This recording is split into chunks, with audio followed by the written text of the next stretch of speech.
आमदार राजेंद्र पाटील यड्रावकर, खासदार धैर्यशील माने या दोन विकासाभिमुख नेत्यांची भक्कम साथ. बाबासाहेब वनकोरे.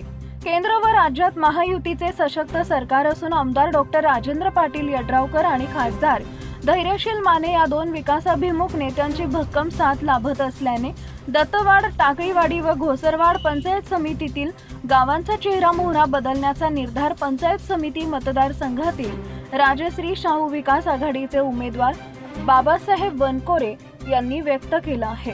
घोसरवाड येथील काळमावाडी वसाहत आणि माळभाग परिसरात काढलेल्या पदयात्रेदरम्यान त्यांनी घराघरात जाऊन मतदारांशी थेट संवाद साधला.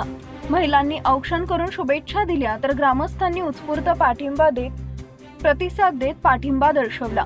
यावेळी बोलताना वनकोरे म्हणाले की गावागावातील मूलभूत प्रश्नांना प्राधान्य देत स्वच्छ, पारदर्शक आणि प्रामाणिक कारभार हाच माझा मंत्र असेल.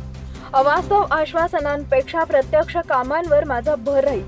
मतदारसंघातील प्रत्येक गावाचा सर्वांगीण विकास घडवण्यासाठी मी सातत्याने प्रयत्नशील राहील.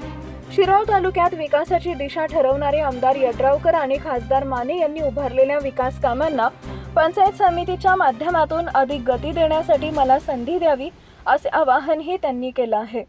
या पदयात्रेत राजश्री शाहू विकास आघाडीचे पदाधिकारी, कार्यकर्ते, महिला आणि नागरिक मोठ्या संख्येने सहभागी झाले होते.